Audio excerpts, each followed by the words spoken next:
700 North Korean commandos have just landed in Africa. Whose war are they fighting? And what secret are they prepared to kill for?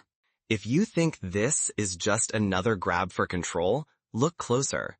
What is unfolding could redraw the boundaries of influence, not only for Africa, but for everyone. Why would a small nation risk everything, breaking every rule? Because Burkina Faso is finished playing by someone else's script. When global power brokers, including former President Donald Trump, were denied access to the country's gold and oil, the pressure mounted. Traore chose a partner with nothing to lose, a nation that knows what it means to be cornered and what it takes to survive. In the shadows of Burkina Faso, a plan unfolds that no one in the West saw coming. The world expected coups, chaos, maybe another Western intervention, but not an alliance with North Korea's most ruthless special forces. President Ibrahim Traore, once shunned by Western leaders, now stands guarded by 700 elite soldiers flown in under darkness. Their loyalty is not to politics, but to survival. But how did this secret alliance take shape? And what price will Burkina Faso pay for challenging the world order? The answers begin long before the Commandos touched African soil. With Western influence pushed aside, a new military axis is forming in Africa. No more empty promises. No more dependence. This is about rewriting the rules of sovereignty, about protecting not just a president, but a nation's right to its own destiny. The arrival of North Korea's commandos marks a turning point. If we misunderstand what is happening now, we risk missing a pivotal moment in Africa's fight for autonomy and the world's shifting balance of power. When enemies close in and even your most loyal friends fall away, who can you trust to save you? For President Ibrahim Traore of Burkina Faso, the answer has shocked the world and set off tremors through the corridors of global power. In only half a year, Traore has survived not one, but several coup attempts and assassination plots, each more ruthless, more ingenious, and more desperate than the last. Western powers promised stability. They sent advisors, issued demands, and insisted on reforms. Russia, too, entered the fray, dispatching mercenaries and equipment. Yet none of these alliances could guarantee Traore's safety.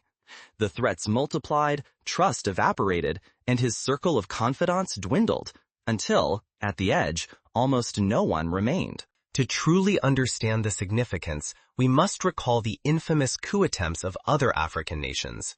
In Zimbabwe, for example, the long-standing leader Robert Mugabe was toppled after decades of internal wrangling and foreign pressure. In the Democratic Republic of Congo, Mobutu Sese Seko fell not just to external opposition, but because his inner circle was infiltrated and corrupted.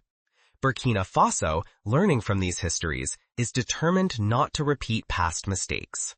Betrayal festers within his own government. Senior officials, bought with millions siphoned from foreign banks, whispered secrets in dark corners. Armed gangs struck at vital infrastructure. Foreign saboteurs, disguised as journalists, infiltrated security teams and planted surveillance devices in the very vehicles meant to shield national leaders. Above Ouagadougou, mysterious drones, bristling with Western-made reconnaissance gear, hovered, mapping every weakness, every possible point of attack. Consider the fate of Libya's Muammar Gaddafi. He, too, believed he could trust his inner circle and Western promises. But in the end, his regime fell to betrayal and foreign intervention. Traore, acutely aware of this, resolved to seek protection not from those with vested interests, but from those with nothing to lose and everything to prove. But why North Korea, a nation cast out by the world, over any other ally? The answer lies not just in geopolitics, but in a ruthless philosophy born at the very edge of survival. To understand Traore's choice, we must look beyond headlines and into the brutal lessons North Korea has mastered. Their survival playbook holds secrets Burkina Faso now desperately needs. This alliance is no mere headline. It is a masterstroke on the chessboard of global survival. If you still view Africa's story as a rerun of the Cold War, you are missing the new reality. True power belongs to those who control their own security. The fight for Burkina Faso is no longer a simple East versus West contest. It is about the right to choose one's own allies, however controversial, and to reject any outsider's claim to decide who survives and who falls. Into this void stepped the most unlikely protector, North Korea. At dawn, 700 elite commandos arrived in silence, merging with Burkina Faso's guards like shadows melting into shadows. Their message was unmistakable. Burkina Faso will not be bullied into surrendering its gold, its oil, or its sovereignty. By welcoming North Korean special forces, Traore sent a signal not just to Washington or Moscow, but to every capital on Earth. African independence and resources are not up for negotiation or plunder. Betrayal rarely comes from distant shadows. In Burkina Faso, it now wears familiar faces, lurking near the throne of President Ibrahim Traore. What was once a chilling proverb has become a fight for survival, a struggle waged not only against external foes, but against traitors hidden in plain sight. Into this storm step 700 North Korean commandos, their arrival shocking the world. But this is not a cry for help. It is a bold escalation, a signal that Burkina Faso is willing to defy convention, to rewrite the rules of power and protection.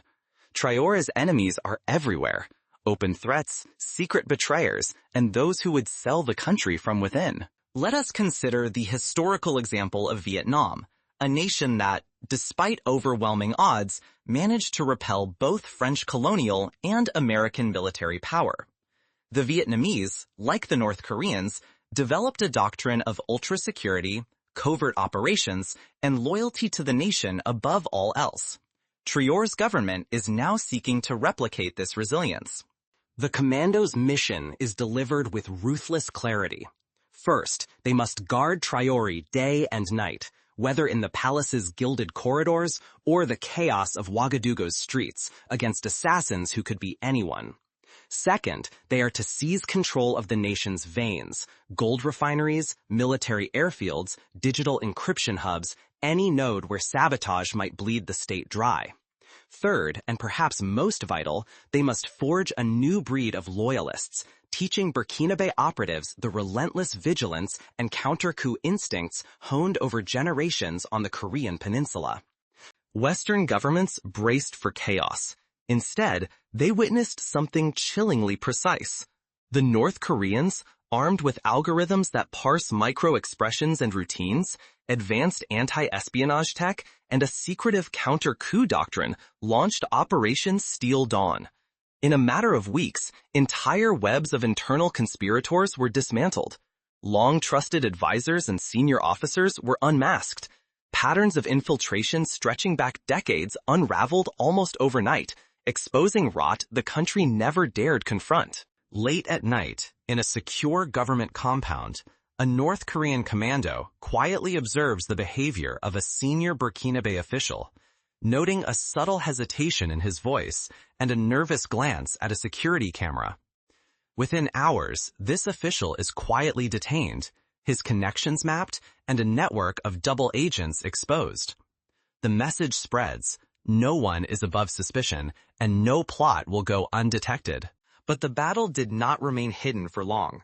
Western intelligence and media struck back with leaks, dire warnings, and a barrage of headlines. Dangerous new alliances, dictator in the making, foreign puppetry. Economic and diplomatic sanctions loomed. The message was unmistakable. Any African leader who dares to break free will be punished. Yet, with every threat, Traore's new alliance grew harder to penetrate, more disciplined, and more determined than before. Recall the example of Cuba in the early 1960s, when the world powers encircled the island with embargoes and threats. Fidel Castro's regime, rather than collapse, dug in deeper, forging new alliances and becoming a symbol of defiance. Burkina Faso, though far from the Caribbean, is now writing its own chapter in the book of resistance.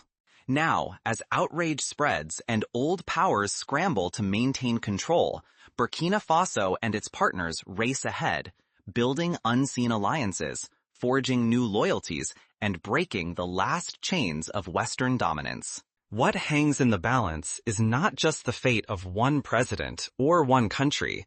It is a warning to all who watch. The real danger comes when those closest to power become the enemy's sharpest weapon.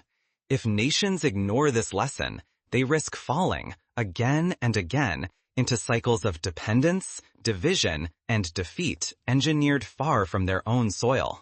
But as the world tries to make sense of this new alliance, a more dangerous game is already unfolding. The stakes are rising, and not everyone will survive what comes next. What if the only way to seize freedom is to build a fortress, knowing the world will try to tear it down? The Black Knight Fortress draws inspiration from North Korea's own underground command centers, like the famed Ryongsong residence near Pyongyang, where the Kim family has long eluded foreign assassins and surveillance. The Burkinabe version is both a practical defense and a symbol of unyielding resistance. Burkina Faso has chosen isolation, but not as the world predicted. Instead of retreating, the nation has constructed an invisible shield. Every government decision now vanishes behind walls of encrypted communication, crafted with North Korean expertise. Western surveillance aircraft and cyber operatives find themselves blind, locked out by layers of security that grow thicker with every passing month. In a windowless room, buried deep beneath the presidential palace, teams of Burkinabe and North Korean cybersecurity experts pore over lines of code, testing firewalls, simulating cyber attacks, and patching vulnerabilities. A Western hacking attempt is detected, traced to servers in Europe, and neutralized before any data can escape. This is not science fiction. It is the new normal for nations determined to survive in the digital age. Deep in the savannah, a secret stronghold, known only as the Black Knight Fortress, has risen. Its foundations were laid in darkness.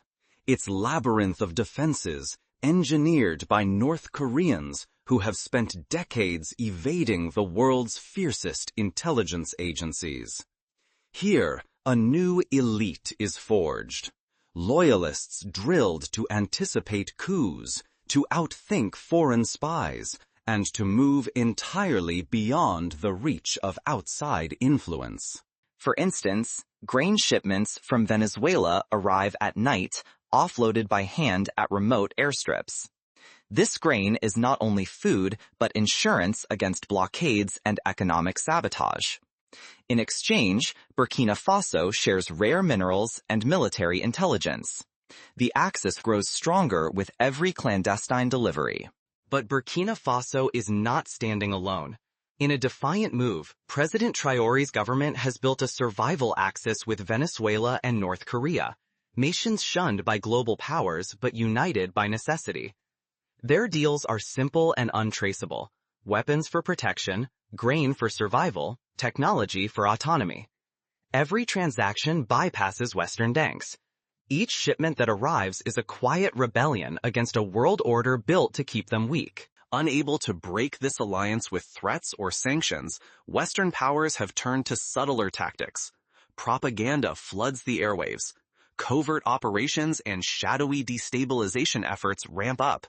Yet Burkina Faso fights back with equal cunning, exposing foreign-backed plots, arresting conspirators, and holding public trials designed to send a message: this nation will not be puppeteered. We have seen similar tactics in Iran, where media campaigns and covert operations have become the norm. Yet, Iran's regime persists, adapting and countering at every turn. Burkina Faso is now playing from a similar playbook, but with its own cultural and strategic twists. No one will rescue you. You must carve your own escape. But even the strongest fortress has cracks, and the world is already searching for them. What happens when the pressure grows unbearable and secrets begin to slip? This is the lesson radiating from Burkina Faso to the world. When survival is on the line, waiting for salvation, whether from superpowers or supposed friends, means surrendering your fate to someone else's agenda. This is Africa's fortress mentality. Not walls of stone, but networks of trust and shared defiance. To some, it is a reckless gamble. To others, it is the first honest blueprint for African independence in the 21st century. The stakes could not be higher. If this experiment collapses, it will be erased from history. But if it survives, it could ignite a wave of self-determination across the continent, redrawing the lines of power for a generation. Look at what Burkina Faso has accomplished in just a few months. They have established communications networks immune to eavesdropping, trained thousands of citizens and soldiers in defense, and are building a new academy dedicated to mastering national security. This is not empty showmanship. It is a blueprint for reclaiming control. For example, the new National Security Academy in Ouagadougou will train a new generation of intelligence officers, not in Western doctrines, but in a hybrid of African traditions and North Korean methods. Cadets will learn how to spot an informer by subtle gestures, how to construct secure networks from scratch, and how to lead under siege. This is not theory. It is practice honed by decades of survival in the world's harshest environments. In South Africa, the memory of apartheid and the struggle for true self-rule still lingers. In Nigeria, the Biafran War was a brutal lesson in how external manipulation can devastate a country's future. These histories echo in the halls of power across the continent. Burkina Faso's boldness is not an anomaly. It is a signal that the old system is failing. Burkina Faso's unlikely allies, 700 North Korean commandos, bring more than just firepower. They bring a hard-won creed. Trust outsiders at your peril. True security is rooted in relentless unity, rigorous self-reliance, and the audacity to defy outside expectations. In North Korea's world, survival is not promised. It is earned daily through vigilance, discipline, and collective will. Burkina Faso is not only importing tactics, but absorbing a worldview. Sovereignty is not granted. It must be seized and defended. Across Africa, leaders and citizens are watching. Generations of depending on colonial powers and their heirs have yielded neither lasting safety nor prosperity. Now, new models are taking root. More nations are questioning why foreign approval should determine their fate, or why their resources should enrich someone else. The message is unmistakable. Freedom is not a favor. It is not a permit you request. It is a right that must be built, taken, and fiercely protected by those who value it most. As history lurches, one question remains. Will you stand with the fortress builders, or with those forever waiting to be granted their freedom? The same is true for individuals. If you never claim your own agency, if you always wait for permission, you risk living by rules you never chose. Burkina Faso is showing the world how to break that cycle. The lesson is clear. No one is coming. If you want sovereignty over land, ideas, destiny, you must forge it with your own hands and never grow complacent. But what does this bold new alliance look like from inside? The answer lies in the shadows of Ouagadougou, where old loyalties are tested and new power is forged. One decisive act can tilt the balance of an entire continent. The future is being written now. Will you help shape it? The streets are quiet, but everywhere, pairs of North Korean commandos move in silence, scanning faces, noting patterns, always alert. In the presidential offices, Burkina-based security chiefs, mentored by their new allies, review the day's intelligence, searching for anomalies. The air is tense, but a new sense of purpose pulses through the corridors, a conviction that they are no longer anyone's pawn. Burkina Faso has just stunned the world. By inviting 700 elite North Korean commandos to defend President Ibrahim Traore, this small nation has torn up the rules scripted by outsiders. This is no mere headline. It is a flare in the night sky, signaling the end of unquestioning obedience to distant powers. For generations, Western protection came wrapped in invisible chains. Economic deals, whispered threats, and diplomatic lectures made true African sovereignty seem out of reach. Today, Traore's new alliance is more than a gamble. It is a statement that Africa's destiny is not for sale. A new axis is emerging, one forged through survival and the will to resist. Many will call this move reckless or dangerous. But look closer.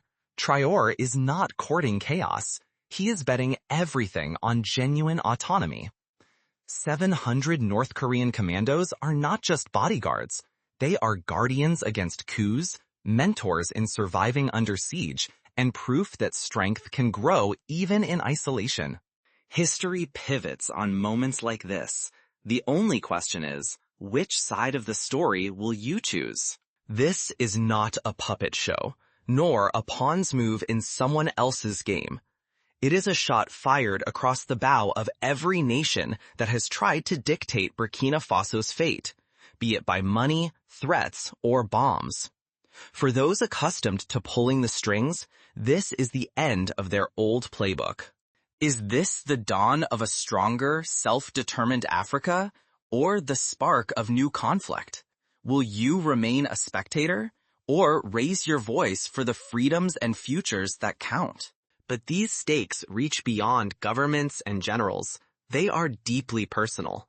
When a nation dares to speak in its own voice, even through risky alliances, it reminds us all, sovereignty is never granted. It is claimed, defended, and sometimes paid for with defiance. Watch with indifference, and your story is written for you. Join the debate, and you help steer the course, here and everywhere. The world is watching Burkina Faso, and now so are you. The next move belongs to those bold enough to claim it. Practical steps for nations seeking similar autonomy abound. First, invest in independent intelligence training. Draw from both regional traditions and the hard-learned lessons of survivalist states. Second, build communications infrastructure that does not rely on foreign satellites or companies. Third, foster a culture of vigilance where every citizen sees themselves as a stakeholder in the nation's security. Fourth, diversify alliances, not just with powerful friends, but with those who understand what it means to survive under siege. Fifth, make economic deals that serve the nation first, even if it means short-term hardship over long-term dependency.